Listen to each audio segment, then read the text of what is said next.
నెలకి 50,000 నుండి 60,000 ఆదాయం రన్ టైలర్ యాప్లో ఆర్డర్ కంప్లీట్ చేసి పేమెంట్ పొందండి. ఇక్కడ మీరు కొచ్చిన్లో నేను ఉన్నప్పుడు కొచ్చిన్ కమిషనర్ లాగా ఉన్నప్పుడు అండి ఒక చాలా స్ట్రేంజ్ కేసు డిటెక్ట్ అయింది. ఒక మిస్సింగ్ కేసు అనమాట. ఒక 50 ఏళ్ళ ఆవిడ వాళ్ళ తమిళనాడు నుంచి వచ్చి ఇక్కడ పని చేసుకుంటుంది, పూలు అమ్ముకుంటుంది. ఆ అమ్మాయి అంటే పెద్ద ఆవిడే, కూతురు ఎక్కడో ఉంటుంది, కొడుకు ఎక్కడో ఉంటాడు. తమిళనాడులో ఒక ఫ్యామిలీ, ఇక్కడ ఒక ఫ్యామిలీ. ఈమె ఒక్కతే ఉంటుంది. ఈమె సడన్గా ఒక వారం రోజుల నుంచి కనిపించట్లేదు. ఒక మిస్సింగ్ కేసు రిపోర్ట్ అయింది. కేరళలో మిస్సింగ్ కేసు అయినా కూడా ఎఫ్ఐఆర్ చేస్తారండి. అన్యాచురల్ డెత్ అయినా ఎఫ్ఐఆర్ చేస్తారు. మీ ఇంతకుముందు ఒకసారి చెప్పాను మీకు. ప్రతి విషయం ఎఫ్ఐఆర్ అవుతుంది అక్కడ. ఎందుకంటే ఎఫ్ఐఆర్ లేకుంటే దాన్ని ట్రాక్ చేయలేము కాబట్టి. మిస్సింగ్ కేసు రిపోర్ట్ అయింది. చాలా మిస్సింగ్ కేసు రిపోర్ట్ అవుతుంటాయి. ఇంకోటి 50 ఏళ్ళ ముసలా, మిడిల్ ఏజ్ అయినా సరే 50 ఏళ్ళ ఆవిడ అంటే యంగ్ కాదు కాబట్టి, ఇంకోటి తమిళనాడు, ఇక్కడ ఆమె కాదు, ఇక్కడ ఒక ఫ్యామిలీ లేదు, కంప్లైంట్ ఇవ్వలేదు అని ఇగ్నోర్ చేస్తారు జనరల్గా. కానీ కేరళ పోలీసులో ప్రతి కేసుని ఫాలోఅప్ చేసే సిస్టమ్ ఉంది అక్కడ. ఎందుకు మిస్ అయింది అని మనకు అనుకుంటుంటే, మా ఒక ఆఫీసర్ నా కింద డీసీపీ ఉండేనండి. మంచి ఆఫీసర్, చాలా Sasidharan, very very experienced officer, ace officer. అయితే ఆయనకు ఒక డౌట్ వచ్చింది. Out of his experience, 50-year lady going missing and not from Kerala, and her son and daughter staying somewhere else అనగానే ఆయనకు కొంచెం ఎంక్వైరీస్ కొంచెం డీప్గా చేశాడు. ఎస్హెచ్ఓస్ని వాళ్ళని వీళ్ళని పిలిచి మీటింగ్ చేసి కనుక్కోవడాలు అవన్నీ చేస్తుంటే తెలుస్తుంది. పోలీసు ఇన్వెస్టిగేషన్ చేస్తున్నప్పుడు దానికి కనెక్టెడ్ అయిన వాళ్ళందరికీ డొంక కదులుతుంది అనమాట. అయితే ఈయనకు ఒక ఇన్ఫర్మేషన్, అనానిమస్ కాల్ వచ్చి ఇన్ఫర్మేషన్ వచ్చింది. ఏంటంటే సో అండ్ సో రోజు తను సో అండ్ సో ప్లేస్లో లాస్ట్ కనిపించింది, దాని తర్వాత ఈ పనికి వెళ్ళింది, కనిపించలేదు, చనిపోయే అవకాశం ఉంది అన్నట్టు అన్నారనమాట. అంటే ఈయనకు డౌట్ వచ్చింది. ఫస్ట్ డౌట్ వల్లనే ఎక్కువ కదిలిచ్చాడు కానీ ఇంకా ఇన్ఫర్మేషన్ వచ్చింది. ఇంకా డీప్గా చూస్తే ఒక సీసీటీవీస్ ఫాలోఅప్ చేశారు. ఒక 200-300 సీసీటీవీస్ చూశారు అక్కడ. చూస్తే ఒక ప్లేస్లో తను రెగ్యులర్గా వెళ్ళే ఒక రూట్లో ఒక బండి ఎక్కుతుంది. ఆ బండి ఫోన్ నెంబరు దాన్ని ఫాలోఅప్ చేస్తే వేరే ఒక డిస్ట్రిక్ట్, పత్తనంతిట్ట డిస్ట్రిక్ట్లో, అంటే ఒక 200 కిలోమీటర్ల అవతల ఒక ఊర్లోకి వెళ్ళి, మా సీసీటీవీ అక్కడ ఉండదు కదా ఇంకా ఫర్దర్గా, అక్కడ ఒక ఏరియాకి వెళ్ళింది. దాని తర్వాత మా ఫేస్బుక్ అనాలిసిస్, తర్వాత కాల్ అనాలిసిస్ అంతా చేస్తుంటే మాకు కొన్ని క్లూస్ దొరికినాయి అనమాట. చేసి ఒక ఇంటి వరకు వెళ్ళగలిగాం మేము. ఆ ఇంటికి వెళ్ళగలిగితే ఆ ఇంట్లో ఉన్న ఒక కపుల్, వాళ్ళని క్వశ్చన్ చేశాం. చేస్తే అసలు కథ ఏంటంటే, ఈవిడని ఒక అక్యూజ్డ్ తీసుకెళ్ళి అక్కడ నరకయాతనలు పెట్టి, ఈ కపుల్తో సహా ముగ్గురు కలిసి నరకయాతనలు పెట్టి, అక్కడ రేప్ అనే చాలా చిన్న విషయము, చంపి కొన్ని పార్ట్స్ తిని, హ్యూమన్ సాక్రిఫైస్ చేసి తిని అక్కడ పాతి పెట్టారు. అంటే క్యానిబాల్స్ అని విన్నారా? హ్యూమన్ ఫ్లెష్ని తినే ఒక ఒక ఒక సైకలాజికల్ ప్రాబ్లం ఉన్న మనిషి అనమాట వీడు, ఈ అక్యూజ్డ్. ఈ ప్రాబ్లం ఉన్న వాళ్ళు ఏం చేస్తుంటారంటే, వేరే వాళ్ళకు కూడా ఇది నేర్పిస్తాను ట్రై చేస్తుంటారు. ఈ కపుల్కి కూడా నేర్పించాడు వాడు. నేర్పించి వాళ్ళు కూడా తిన్నారు, వండుకొని తిని పాతి పెట్టారు. చూడండి ఎంత స్ట్రేంజ్ కేసు. ఇండియాలో అవుతుందా? అట్లాంటి కేసు డిటెక్ట్ చేశాము. ఇది ఇట్లాంటి మా ఆఫీసర్ అన్నాడు, సార్ ఇది మాత్రమే కాదు, వేరే కేసు తప్పకుండా ఉంటుంది అన్నాడు. ఎక్స్పీరియన్స్తో చెప్పాడు. యాజ్ ఎన్ ఆఫీసర్ మనకి మన ఎక్స్పీరియన్స్ ఆఫీసర్ చెప్పినప్పుడు మనం వినాలి, కొట్టిపారేయకూడదు. ఇంకా ఉంటాయి ఇట్లాంటి కేసెస్, వీనికి సంబంధించినవి ఉంటాయని మేము దాని వెనక పడ్డాం. పెడితే ఇంకొక అమ్మాయిని కూడా అదే ప్లేస్కి తీసుకెళ్ళి, అది ఇంకో వేరే డిస్ట్రిక్ట్లో వేరే మిస్సింగ్ కేసు, ఆ కేసు కూడా ఇక్కడికే, ఈ ఇంటికే వచ్చి ఇదే రకంగా నరకయాతనలు పెట్టి చంపి తిని పాతి పెట్టారు. ఈ 2 బాడీస్ వాళ్ళకి అలవాటు చేసినప్పుడు ఏం చెప్పాడండి? తింటే ఏమైనా వాడికి ఒక పర్వర్ట్ అండి. వాడు పోస్ట్ మార్టం అసిస్టెంట్ లాగా వెళ్ళాడు. అంటే ఎక్కడ ఛాన్స్ దొరికితే అక్కడ హ్యూమన్ ఫ్లెష్ అలవాటైంది వాడికి. అట్లా వాడు ఇప్పుడు జైల్లో ఉన్నాడు, లైఫ్ సెంటెన్స్ వస్తుంది. అట్లా అయ్యి వాడు అంటే హ్యూమన్ సాక్రిఫైస్ అండ్ క్యానిబాల్ కేసు ఎక్కడైనా ఇండియాలో కూడా మీరు వినకుండొచ్చు. ఎన్డీటీవీ వాళ్ళు కూడా నాకు ఫోన్ చేశారు. I have an interview with NDTV, I have an interview with republic TV. National news, ఇది ఇంటర్నేషనల్ న్యూస్ యాక్చువల్గా. ఆ కేసు పట్టుకున్నాం మేము. ఒక missing case ending in a human sacrifice and క్యానిబాల్. ఆ డీసీపీకి మీరు రివార్డ్ అండి. ఆ DCP he's an IPS officer firstly. అచ్చా సో నా నా లెవెల్లో కాదు అది ఆ రివార్డ్ అనేది. గవర్నమెంట్ గవర్నమెంట్ లెవెల్లో రివార్డ్ అంటే ఆయనకు మెడల్ వచ్చింది. ఈ స్టోరీ మీ మలయాళం చూడలేదా? సినిమా తీసుంటారే. మలయాళంలో సినిమా తీయలేదు. ఇది ఎందుకంటే ఇది అండర్ ట్రయల్ ఉంది. ఓకే. కేసు ఇప్పుడు అండర్ ట్రయల్ అది. లేదంటే మీ వాళ్ళు చిన్న మేము దున్నా ఛార్జ్ షీట్ చేసాము. కేసు ఎంబడే వితిన్ 3 months ఛార్జ్ షీట్ చేసి పెట్టేసాము. ఏం మాత్రం చిన్న స్టోరీ ఉంటే మీ వాళ్ళు సినిమా తీస్తారు కదా. ఇంకొంచెం టైం ఉంది దీనికి సినిమా వస్తది కావడానికి. అది. వస్తుంది తప్ప. చిన్న ఇగో మీద కూడా సినిమా తీస్తారండి మీ వాళ్ళు. ప్రతి విషయం చాలా రీసెర్చ్ చేస్తారు. ఇగో అది ఇప్పుడు మీకు భీమ్లా నాయక్ లాంటి సినిమా చూసారంటే అది అయ్యప్ప క్వశ్చన్ అది ఏం లేదు, స్టోరీ అంతా ఇగో. అవునవును. ఓకే. త్రివేంద్రంలో తర్వాత కొచ్చిలో ఇంకా వేరే కేసెస్ కూడా ఉన్నాయండి. చాలా gruesome cases. Father killed his own daughter. ఎందుకు? వాడికి చాలా అప్పులు అయినాయి. అప్పులైనాక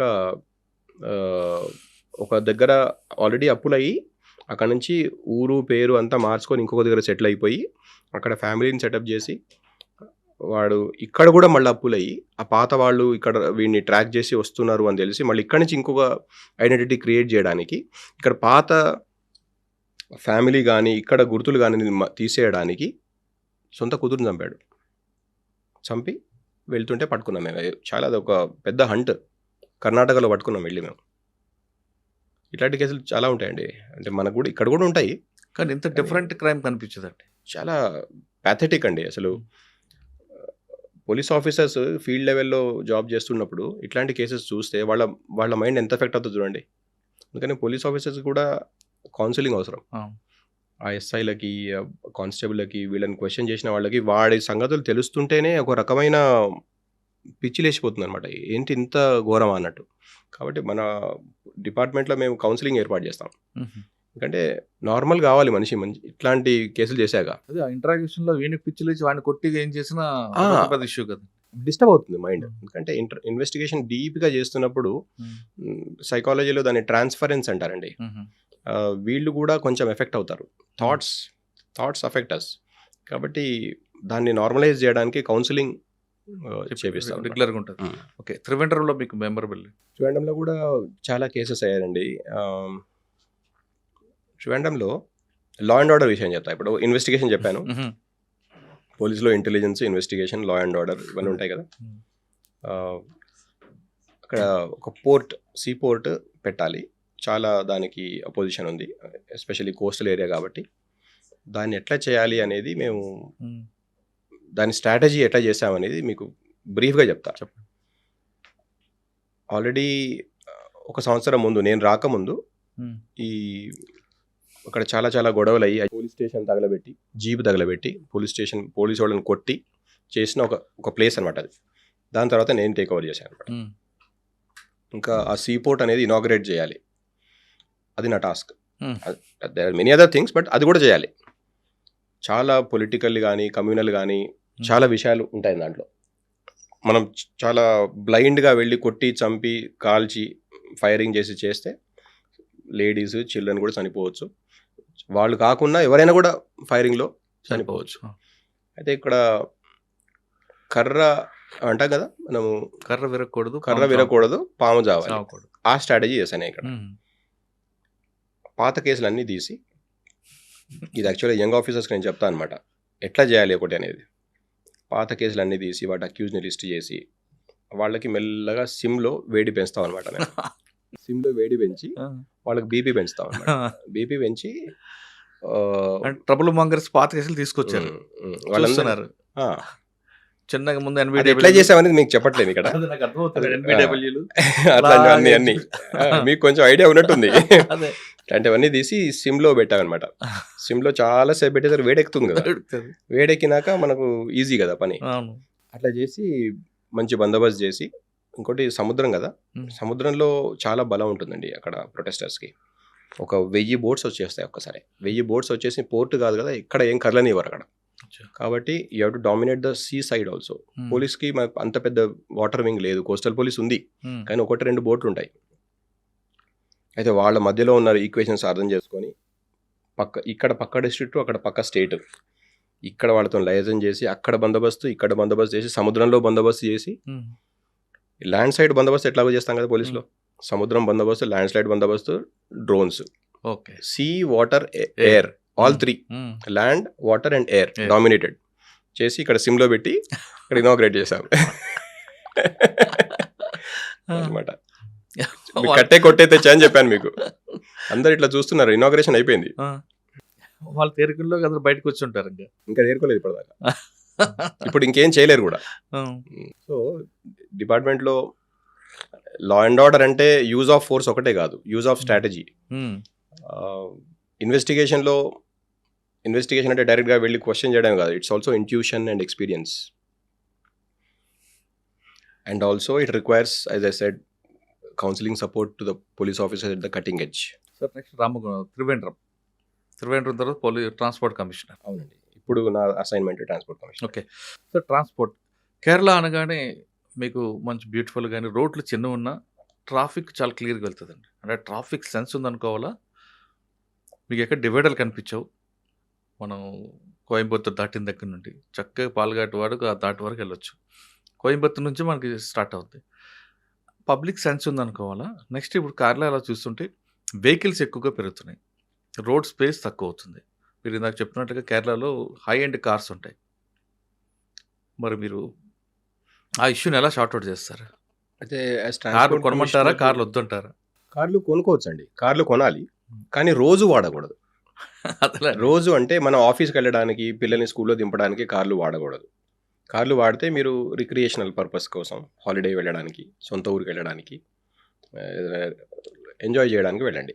కానీ రోజు ఆఫీస్కి వెళ్ళాలి, రోజు స్కూల్కి వెళ్ళాలి అంటే పబ్లిక్ ట్రాన్స్పోర్ట్ అంటే కామన్ ట్రాన్స్పోర్ట్ సిస్టమ్స్ యూజ్ చేయాలండి. That is a logic. Transportation ప్లానింగ్లో మెయిన్ ఫోకస్ ఏంటంటే, ఇప్పుడు మెట్రో వచ్చింది మనకి హైదరాబాద్లో, ట్రివాండ్రంలో కూడా వస్తుంది, కొచ్చిన్లో వచ్చింది. మెట్రో ఎందుకు వచ్చింది? పబ్లిక్కి కన్వీనియంట్ అండ్ రిలయబుల్ ఒక ట్రాన్స్పోర్టేషన్ సిస్టమ్ ఉండాలి. ఉంటే న్యాచురల్గా ఈ ట్రాఫిక్లో నేను కారో బైకో నడుపుకుంటూ వెళ్ళాలని నాకేం ఆనందం లేదండి. ఒక్కసారి నడుపుతా, 2 సార్లు నడుపుతా, దాని తర్వాత నా కార్ ఏంటి, నా బైక్ ఏంటి నాకు తెలిసాక రోజు అలాగే వెళ్ళాలి అంటే నాకు ఇబ్బంది. అదే పక్కన నేను మెట్రో స్టేషన్ ఉంది, ఇక్కడ ఎక్కితే అక్కడ దిగుతా, అర్ధగంటలో దిగుతా, నేను పాటలు ఎన్నుకోవచ్చు, పేపర్ చదువుకోవచ్చు, పక్కవాడితో ముచ్చట పెట్టచ్చు, ఇవన్నీ చేసుకుంటూ నేను ట్రాన్సిట్ చేసుకుంటూ వెళ్తే బెస్ట్ కదండి. అందుకనే అంటారు, in rich countries public transportation is used by the rich people. In poor countries rich use personalised transport. అంటే rich people use cars and such things. So మనము డెవలపింగ్ కంట్రీ కదా, డెవలప్డ్ కంట్రీ అయ్యాక మన public transportation systems కూడా improve అవుతాయి. అయినప్పుడు ఈ metro లాంటి systems, metro is on rails but on road also, public transport buses లాంటివి ఉంటే చాలామంది, ఇప్పుడు మీరైనా నేనైనా, మన ఇంటి దగ్గర నుంచి ఇక్కడ దాకా రావడానికి ఒక డైరెక్ట్ బస్సు ఉంది, మంచి ఏసీ బస్సు, మంచి పుష్ బ్యాక్ సీట్స్, నెలకి ఇంత కట్టండి అంటే మనం కట్టమా? కడతాం. రోజు మన బండి మనం పార్క్ చేసుకోవాలి, అక్కడ ఎక్కడైనా వెళ్తే ప్రాబ్లం, వస్తే ప్రాబ్లం, ట్రాఫిక్లో అక్కడ వాడు దాక్తాడు, వీడు గుద్దుకుంటాడు అనే ప్రాబ్లం కదండి. ఇదంతా అవాయిడ్ చేయాలి అంటే we should have very good public transportation systems. అంటే గవర్నమెంట్ సపోర్ట్ ఉందంటారు అక్కడ? కేరళలో మెట్రో ఆల్రెడీ వచ్చిందండి, కొచ్చిన్లో, ట్రివాండ్రంలో కూడా వస్తుంది. That is one method. Secondly buses, మంచి luxury mini buses we are trying to introduce అనమాట, ఫ్రమ్ పాయింట్ టు పాయింట్. ఇట్లాంటి రూట్ ఫార్ములేషన్ చేస్తున్నాం. అక్కడ ఒక 500 రూట్స్ ఆల్రెడీ ఐడెంటిఫై చేశాము. ఈ రూట్స్లో చిన్న బస్సెస్, 30-50 సీట్ల అవసరం లేదు, కొన్ని రూట్స్లో 20 సీట్లు చాలు. ఆ 20 సీట్ల బస్సెస్, మంచి కండిషన్ బస్సెస్ అలో చేసామనుకోండి, చిన్న చిన్న రూట్స్ అన్నీ కవర్ అయిపోతాయి, లాస్ట్ మైల్ కవర్ అవుతుంది. ఫర్ ఎగ్జాంపుల్, ఇప్పుడు మనకి ఇక్కడ మెట్రో స్టేషన్ నుంచి ఇక్కడ రావాలంటే 2 కిలోమీటర్లు 3 కిలోమీటర్లు, this is called last mile. చాలామంది పర్సనల్ ట్రాన్స్పోర్ట్ యూజ్ చేసేది ఎందుకు? లాస్ట్ మైల్ కనెక్టివిటీ లేక. ఆ లాస్ట్ మైల్ కనెక్టివిటీ మనం క్రియేట్ చేసామనుకోండి, మెట్రో దిగంగానే నాకు ఇక్కడ రావడానికి ఒక క్యాబ్ ఉందనుకోండి, నేనే కాదు, నా ఒక్కడి కోసం కాదు, ఒక 10 మంది ఎక్కే ఒక క్యాబ్ అనుకోండి, ఒక 20 మంది ఎక్కే ఒక చిన్న బస్సు అనుకోండి, వస్తే అందరూ వచ్చేస్తారు, ఇది యూజ్ చేస్తారు కూడా. ఇంకోటి నాకు తెలియదు, ఇట్లాంటిది ఒకటి ఉందని నాకు తెలియాలి అంటే యాప్స్ ఉండాలి. So we should be able to monitor, book, use and also tell ఇది అవైలబులా కాదా అని తెలవాలి నాకు. అట్లాంటి సిస్టమ్స్, టెక్నాలజీ యూజ్ చేయాలి, పబ్లిక్ ట్రాన్స్పోర్టేషన్ క్రియేట్ చేయాలి, మంచి క్వాలిటీ ఉండాలి. ఉంటే తప్పకుండా పబ్లిక్ యూజ్ చేస్తారు. కానీ పబ్లిక్ సపోర్ట్ చేస్తారా మీకు? ఆటోమేటిక్ అండి, అది పబ్లిక్ కన్వీనియన్స్ చూస్తారు, ఎకానమీ చూస్తారు. ఈ రెండు ఉంటే ఆటోమేటిక్గా వచ్చేస్తారు. ఇప్పుడు మనం మెట్రో ఇంత రష్ ఎందుకు ఉంటుంది? మనం వాళ్ళని ఒక్కొక్క ఇంటికి వెళ్ళి అడగలేదు కదా అవును. మెట్రో ఎక్కండి అని. మెల్లమెల్లగా పికప్ అయిపోయింది. కానీ కేరళలో పబ్లిక్ ఎక్కువ టూ వీలర్ యూజ్ చేస్తారు. అట్లా ఏం లేదండి, కేరళలో అన్ని రకాల బండ్లు ఉన్నాయి. సంవత్సరానికి 8 లక్షల బండ్లు కొంటారు అక్కడ. 8 లక్షల్లో ఓ 2 లక్షల కార్లు ఉంటాయి, ఓ 6 లక్షల బైక్లు ఉంటాయి. సార్ చిల్లర ఒక 10,000 15,000 ఉంటాయి వేరే బండ్లు. కానీ కేరళలో పబ్లిక్ మీరు చెప్తున్నట్టుగా హై ఎండ్ కార్స్ ఉంటాయి. ఉంటాయండి. వాళ్ళు కొనుక్కున్న తర్వాత నేను వాడద్దు అని చెప్తే వాళ్ళు హట్ అవుతారు ఒకటి. ఒకవేళ మీరు అన్నిట్లో కార్లు బిజినెస్ తగ్గిపోతే గవర్నమెంట్ రావాల్సిన జిఎస్టీ కూడా పడిపోతుంది కదా. కొనొద్దు అనట్లేమండి మనం, కొనండి కానీ రొటీన్ ట్రావెల్కి వాడకండి. డైలీ కమ్యూట్ అంటారు కదా, డైలీ కమ్యూట్కి మనం వాడదు అని చెప్పమండి, మనం ఒక ఆల్టర్నేటివ్ క్రియేట్ చేస్తాం. ఆటోమేటిక్ అదే వాళ్ళే ఆటోమేటిక్గా వాళ్ళే వచ్చేస్తారు. మనం it is a personal choice. కాకుంటే every personal choice has an impact on public place. ఇప్పుడు రోడ్డు మనం ఇంతకంటే ఎక్కువ వైడ్ చేయలేము. ప్రతి ఒక్కళ్ళు కారు కొనాలని డిసైడ్ చేసినప్పుడు సింగపూర్లో ఏం చేస్తారు, ట్యాక్స్ పెంచారు. ఫస్ట్ కార్కి ట్యాక్స్ లేదు, సెకండ్ కార్కి ఎక్కువ, థర్డ్ కార్కి ఇంకా ఎక్కువ. కొన్ని ప్లేసెస్లో పార్కింగ్ అలాట్మెంట్, పార్కింగ్ మీకు ఉంటేనే కార్ అని ఉంది. ఇప్పుడు మనం ఇవాళ కార్ కొనాలి అంటే యాక్చువల్గా మనం ఒక కార్ రిజిస్టర్ చేస్తున్నామంటే వీఆర్ గివింగ్ అన్ అండర్టేకింగ్, నాకు కార్ పార్కింగ్ ప్లేస్ ఉంది అని మనం అక్కడ సంతకం పెడుతున్నాం అందరం కూడా. అది చాలా మంది తెలీదు, కానీ మనం తీసుకుపోయి పెట్టేది అక్కడ కార్ని రోడ్డు మీద. అట్లా పెట్టడం వల్ల ఇన్ఫ్రాస్ట్రక్చర్ మీద ప్రెషర్ కదండి. So only when you have infrastructure to maintain a car, park a car properly, then you can buy. Okay sir, Kerala public అయితే మీరు ఒక ఆప్షన్ చూపిస్తున్నారు, వాళ్ళే అలౌట్ అవుతారు. కానీ కేరళ అనగానే శబరిమలై, అయ్యప్ప స్వామి, అక్కడికి ఎక్కడెక్కడో ఇండియా లెవెల్ అందరూ వస్తారు బై రోడ్. మరి వాళ్ళ వెహికల్స్ ఎలా చేస్తారు మరి కంట్రోల్? అంటే ఎర్నాకుళం, కేరళలో Sabarimala is a famous festival కదండి, ఫేమస్ పిల్గ్రిమేజ్ కాబట్టి అక్కడ ఇప్పుడు ఒక ఎయిర్పోర్ట్ కూడా రాబోతుంది, మీ అందరికీ తెలిసే ఉంటుంది. శబరిమల ఎయిర్పోర్ట్ రాబోతుంది. అక్కడ ఆల్రెడీ 2-3 రైల్వే స్టేషన్స్ ఉన్నాయి. అక్కడి నుంచి కానీ బై రోడ్ కానీ చాలా వాహనాలు వస్తాయి. ఇవన్నిటికీ మనం ఒక 3-4 పార్కింగ్ ప్లేసెస్ ఉన్నాయి ట్రెడిషనల్గా. నీలక్కల్ కానీ, పంబా కానీ, పంబాకి ఇప్పుడు అలో చేయట్లేరు, ఆ ఫ్లడ్స్ వచ్చాక పార్కింగ్ రోడ్ అంతా కొట్టుకుపోయింది. అందుకని నీలక్కల్ అనేది మాత్రం ఒక సెంట్రలైజ్డ్ పార్కింగ్ ఏరియా లాగా చేసి అక్కడి నుంచి పబ్లిక్ ట్రాన్స్పోర్ట్ పెట్టారు. బస్సెస్లో ఎక్కి పంబా వరకు వెళ్ళి రావాలి. ఆ వెహికల్స్ ఎలా కంట్రోల్ చేస్తారు? కంట్రోల్ లేదు, అక్కడ పార్క్ అయిపోతాయి. నీలక్కల్లో స్లాట్ అలాట్ చేస్తారు. స్లాట్ అలాట్ చేయగానే ఆ స్లాట్లో వెళ్ళి మనం పార్క్ చేసుకోవాలి. అది ఇంకా ఇప్పుడు మోడర్నైజ్ చేయబోతున్నారు. అక్కడ స్లాట్స్, దానికి ఒక మ్యాప్ ఉంటుంది, యాప్ ఉంటుంది. మీరు ఈవీ అయితే అక్కడ ఛార్జింగ్ చేసుకోవచ్చు. అక్కడ అన్ని హోటల్స్ ఉంటాయి, బస్ స్టాండ్స్ ఉంటాయి. It's like a small village. White side, out side నుంచి డ్రైవర్స్ అందరూ రిలాక్స్ అవ్వచ్చు. అక్కడ డ్రైవర్ రిలాక్స్ కావాలి, పడుకోవాలి, తినాలి, స్నానం చేయాలి, పడుకోవాలి, వీళ్ళు దర్శనం చేసుకొని వచ్చేస్తారు. ఇక్కడ కేరళ ట్రాన్స్పోర్ట్ ఉంటుంది. సార్ మీరు కేరళలో మంచి మంచి ప్లేసులు చూసి, కేరళ అనగానే అసలు ఒక అద్భుతమైన ఏరియా. అవునండి. మీకు బాగా నచ్చింది, మీకు మేడం నచ్చిన ప్లేస్ చెప్పండి. కేరళ బ్యూటీ చెప్పాలంటే అండి, మాకు అక్కడ బీచెస్ ఉన్నాయి, బ్యాక్ వాటర్స్ ఉన్నాయి, హిల్ స్టేషన్స్ ఉన్నాయి, టెంపుల్స్ ఉన్నాయి, ఆర్కిటెక్చరల్ ప్లేసెస్ లైక్ చర్చెస్ ఉన్నాయి, హిస్టారికల్ ప్లేసెస్ ఉన్నాయి. కాబట్టి మీకు ఏ ఇంట్రెస్ట్ ఉన్నా సరే మీరు దాన్ని పర్స్యూ చేసే అక్కడ ప్లేసెస్ ఉన్నాయన్నమాట. మీకు బాగా నచ్చిన ప్లేస్?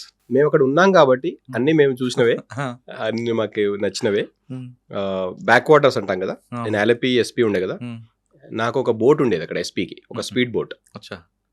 అయితే స్పీడ్ బోట్ తీసుకొని బ్యాక్ వాటర్స్లో వెళ్ళేవాళ్ళం మేము. ఎందుకంటే హౌస్ బోట్స్ అన్నీ ఉంటాయి, టూరిస్ట్ వస్తారు, ఇంటర్నేషనల్ టూరిస్టులు వస్తారు. పోలీసింగ్కి మాకు ప్రతి పోలీస్ స్టేషన్కి ఒక బోట్ కూడా ఉంటుంది అక్కడ. అయితే బోట్ పెట్రోలింగ్ చేసేవాళ్ళం అక్కడ. అంటే వాళ్ళని ఇన్స్పెక్ట్ చేయడానికి, అసలు ఎట్లా ఉంది వాటర్ అనేది చూడడానికి ఎస్పీ ఇన్స్పెక్షన్ బోట్ ఉండే అనమాట. అయితే అక్కడ బాగా Alleppey is a beautiful place అండి. Munnar is a hill station. Munnar hill station అంటే it's like any other hill station, కానీ అక్కడ టీ గార్డెన్స్ చాలా ఉంటాయి. టీ గార్డెన్స్ ఉండడం వల్ల అదొక ప్రత్యేకమైన ఎన్వైరన్మెంట్ అనమాట. ఎంజాయ్ చేస్తున్నారు కేరళలో? మాకు నార్మలైజ్ అయిందండి, కానీ బ్రేక్ తీసుకొని వెళ్తాం మేము. ఎప్పుడు వర్క్లో ఉంటాం కాబట్టి ఎప్పుడో సంవత్సరానికో 6 నెలలకో ఒక 1 day 2 days బ్రేక్ తీసుకుంటే వెళ్ళొస్తుంటాం అనమాట. సార్ ఫైనల్గా చెప్పండి, అంటే కేరళలో మీకు ఫైనల్ క్వశ్చన్ 2 ఉంటాయి. ఒకటి, సైబర్ క్రైమ్ ఎలాగుంది అక్కడ? 2, పోలీస్ డిపార్ట్మెంట్లోకి వచ్చే వాళ్ళకి మీరు ఇచ్చే మెసేజ్ ఏంటి? అక్కడ పోలీస్ డిపార్ట్మెంట్. ఎక్కడైనా సరే ఇండియా ఆల్ ఇండియా సర్వీస్లో రావాలనుకున్న ఆస్పిరెంట్స్కి మీరు ఇచ్చే మెసేజ్ ఏంటి?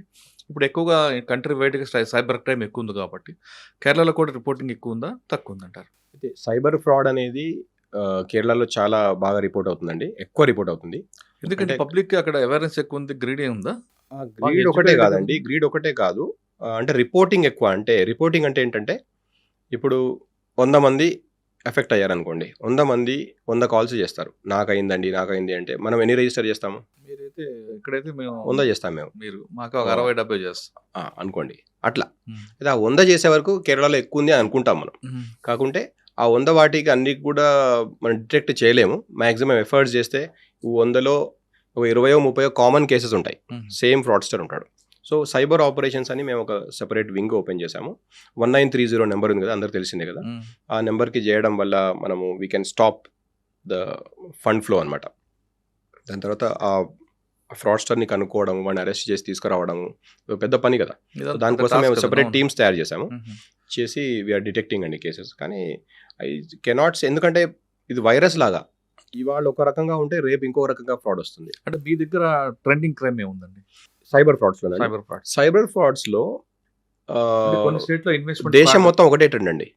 ఓటీపీస్ అనుకోండి, లింక్స్ అనుకోండి, యాప్స్ అనుకోండి, లోన్ ఫ్రాడ్స్ అనుకోండి, మీ ఫోన్ని టేక్ ఓవర్ చేసే రకరకాల క్యూఆర్ కోడ్ ఫ్రాడ్స్ అనుకోండి, దేశం మొత్తం జరిగేది ఒకటే ఫ్లోలో నడుస్తూ ఉంటుంది. మీ దగ్గర కూడా అదే ఉంది. ఎందుకంటే మనకు సెక్స్ ఆర్టిస్ట్ రకరకాల ఏంటండి, సెక్స్ ఆర్టిస్ట్ ఉందా, సెక్స్టార్షన్స్, అది కూడా ఒక మెథడ్ కదా. వీడియో కాల్స్ చేయడము, దాన్ని రికార్డ్ చేయడము, దాని తర్వాత ఎక్స్టార్షన్ చేయడము కామన్ గా జరుగుతుంటుంది. ఏంటండి డిజిటల్ అరెస్ట్? డిజిటల్ అరెస్ట్ కూడా మేము ఏం చేస్తామంటే అవేర్నెస్ వీడియోస్ తయారు చేస్తాం.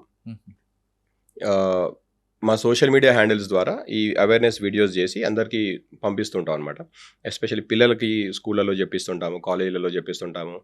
తర్వాత ఈ రెసిడెన్షియల్ అసోసియేషన్స్కి మేము వీడియోస్ చూపిస్తుంటాము, వాళ్ళ వాట్సాప్ గ్రూప్లో పంపిస్తుంటాము. ప్రతి ఎస్హెచ్ఓకి మన హ్యాండిల్ నుంచి డౌన్లోడ్ చేసుకొని రెసిడెన్షియల్ అసోసియేషన్స్కి పంపుతుంటారు అనమాట. కానీ చాలా అవేర్నెస్ ఎక్కువ ఉంటుంది కదండి, వాళ్ళు కూడా ఎలా పడుతున్నారు కేరళ పబ్లిక్? ఇప్పుడు ఎంత మంచి డ్రైవర్ అయినా రోడ్డు మీద యాక్సిడెంట్ కావద్దు అంటే అవుతుంటాయి కదండి. We cannot avoid it, we can only reduce it and we can mitigate the impact. కాబట్టి ఎందుకంటే ఇది వైరస్ లాంటిది. ఈ కోవిడ్ అన్న అప్పుడు వచ్చింది, దాని తర్వాత సెకండ్ కోవిడ్ వచ్చింది, ఇప్పుడు థర్డ్ కోవిడ్ వస్తుంది. Virus will keep on changing. Fraudsters will change their modus ఆపరండి. Okay sir, Kerala state మొత్తం మీద కన్విక్షన్ రేట్ ఎలా ఉంటుందండి? కన్విక్షన్ రేట్ మాది కొంచెం బాగానే ఉంటుందండి. ఐఎమ్ టేకింగ్ అవుట్ పెట్టి కేసెస్, సమరీ ట్రయల్ కేసెస్ అని పక్కకు పెట్టేస్తే మేజర్ క్రైమ్ కేసెస్లో 50-60% దాకా వెళ్ళిన కేసెస్ ఉన్నాయి. ఆర్గనైజ్డ్ క్రైమ్ పాక్సో కేసు లాంటి కేసు అయితే ఆల్మోస్ట్ 90% కన్విక్షన్ రేట్ ఉందండి. వేరే హీనస్ క్రైమ్స్ అయితే 60% దాకా ఉంది. ఆర్గనైజ్డ్ క్రైమ్స్ అంటే మా దగ్గర ఎకనామిక్ ఆఫెన్సెస్ కొన్ని ఉంటాయి, వాటిలో మేజర్గా ట్రయల్స్ అయ్యి శిక్ష పడ్డది అనేది నాకు రీసెంట్గా ఏం గుర్తు రావట్లేదు. కానీ but we're not bad. Statistics I cannot. Right. Okay, డిపార్ట్మెంట్కి వచ్చే వాళ్ళకి మీరు మెసేజ్ ఏంటి? రెండు ఉన్నాయండి ఇక్కడ.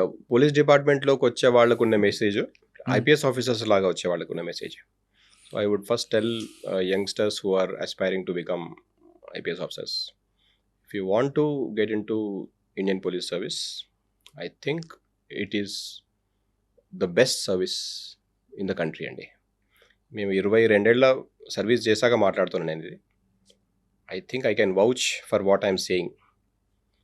Indian Police Service is one service which gives you an exposure to a multitude of problems of the society where police can do something. And an IPS officer is not just a police officer.